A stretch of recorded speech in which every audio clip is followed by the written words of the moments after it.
Halo guys, balik lagi di Ngobrolin Berita bareng gue dan partner gue yang paling kritis. Halo juga guys. Minggu ini jujur beritanya benar-benar gila sih guys. Kerasa banget tensinya lagi naik. Entah itu di politik atau di dompet kita sendiri. Sumpah, kita udah siapin kumpulan berita paling panas minggu ini. Kita bakal obrolin dah, biar nggak cuma sekedar dapat kulitnya doang. Langsung aja, cus! Cuy, lo udah dengar soal kasus Andri Yunus belum? Aktivis kontras yang diserang di Salemba itu? Udah, ngeri banget sih. Kejadiannya Kamis malam kemarin kan, pas dia baru balik dari podcast. Dia kena luka bakar sampai 24% cuy. Gila sih, ini tahun 2026, tapi polanya kok balik lagi kayak zaman dulu ya? Mirip banget sama kasus Novel Baswedan gak sih? Bener banget. Kalau polanya sama, kita patut curiga ini ada aktor intelektualnya. Jangan sampai nanti polisi cuma bilang CCTV butek. Padahal kejadiannya di area publik, pas jam pulang kerja ya kan?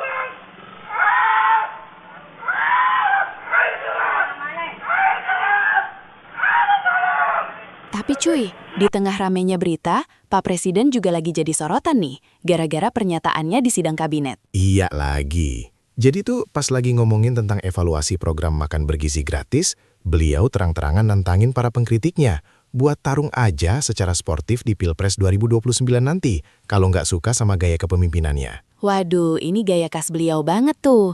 Intinya, kalau mau ganti arah kebijakan, ya buktikan lewat jalur politik resmi nanti. Beliau kayak mau negasin kalau kritik itu bagian dari demokrasi, tapi solusinya ya lewat pemilu.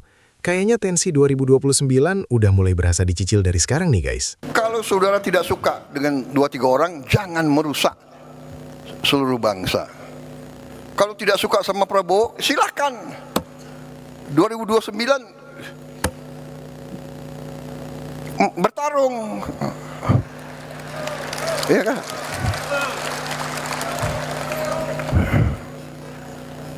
Sedikit-sedikit mau demo. Demo boleh. Tapi dia tidak berharap demo, dia berharap kerusuhan. Itu pidana. Tapi cuy, mau siapapun yang tarung nanti, masalah yang paling bikin gue sesak napas minggu ini tuh angka di layar bursa. Rupiah tembus 17.000. Gila kan? Gila banget itu mah. Ini kayaknya efek ramenya berita perang di Timur Tengah. Ditambah lagi ada kebijakan penarikan surplus BI oleh Kementerian Keuangan. Gila. Tabungan kita nilainya jadi nyungsep gitu aja. Pantesan, tadi gue beli makan harganya udah naik. Efek dominonya bakal kena ke bensin sama sembako nih. Karena kita masih banyak impor pakai dolar ya kan? Banget. Kalau pemerintah nggak cepet-cepet intervensi, gue takutnya inflasi bakal makin liar. Dan rakyat kecil yang paling menderita. Nah, di tengah krisis rupiah, ada sedikit angin segar nih buat teman-teman ojol. Soal aturan BHR, alias bonus hari raya. Seneng pasti nih teman-teman ojol. Dan Menaker sendiri udah keluarkan surat edaran tuh. Targetnya harus cair H-7 Lebaran. Dengan nominal maksimal bisa sampai 1,6 juta. Keren kan? Tapi gue masih agak skeptis cuy. Statusnya kan tetap mitra, bukan karyawan tetap. Takutnya aplikator malah bikin syarat performa yang susah banget dicapai. Yakin dah gue mereka bakalan begitu. Iya lagi. Jangan sampai niatnya kasih kesejahteraan, malah bikin driver harus narik 24 jam demi kejar target performa.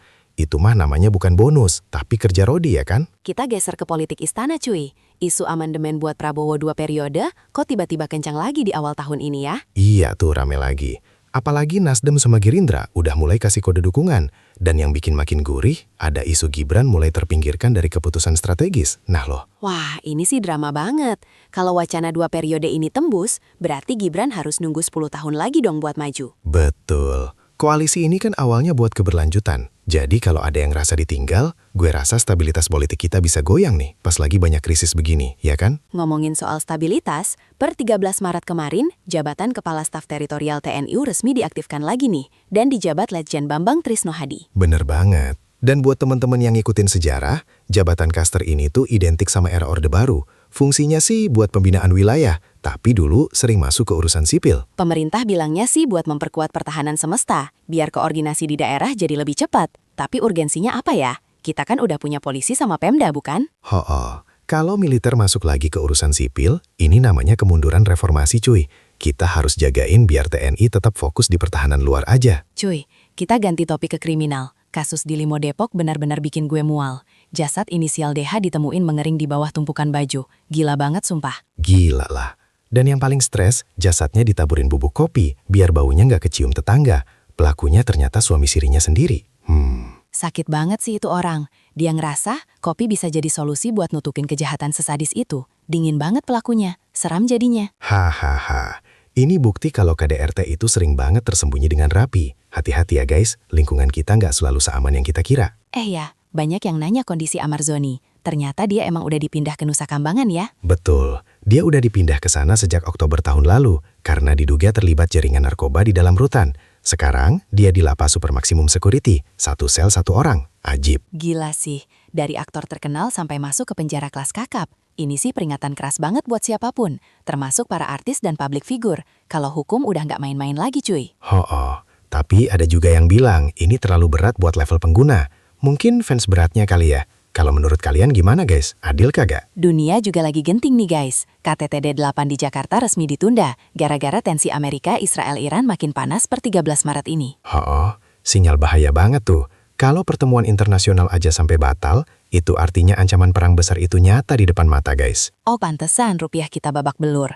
Investor pada lari karena takut perang pecah. Dampaknya ke kita tuh kerasa banget di harga minyak dunia ya kan? Kita cuma bisa berharap ada jalan damai nih, sebelum ekonomi dunia benar-benar meledak. Boom! Terakhir nih guys, soal program makan bergizi gratis yang lagi disidang di Solo. Ternyata nasinya tuh keras, dan lauknya dikit banget. Cari cuan banget ya nggak sih? Iya lagi. Waktu sidak itu, Wali Kota Solo nemuin kualitas menu yang rendah. Terus ada dugaan monopoli pemasok yang bikin UMKM lokal malah rugi. Kayaknya cuan di mana-mana itu mah. Wah, pemerintah harus tegas nih. Jangan sampai niatnya perbaiki gizi anak, malah cuma jadi ajang cari untung vendor nakal. Kasian kan generasi depan kita? Setuju banget. Jangan sampai rakyat cuma dapat ampasnya doang. Menurut kalian gimana guys soal sidak ini? Oke guys, itu tadi obrolan berita paling panas edisi minggu ini. Banyak banget dramanya ya. Bener guys. Dari berita tadi, kita harus tetap waspada di dompet dan di lingkungan sekitar ya guys. Tulis komentar kalian, subscribe, dan share video ini. Stay safe guys. Yoi, cabut dulu ya guys.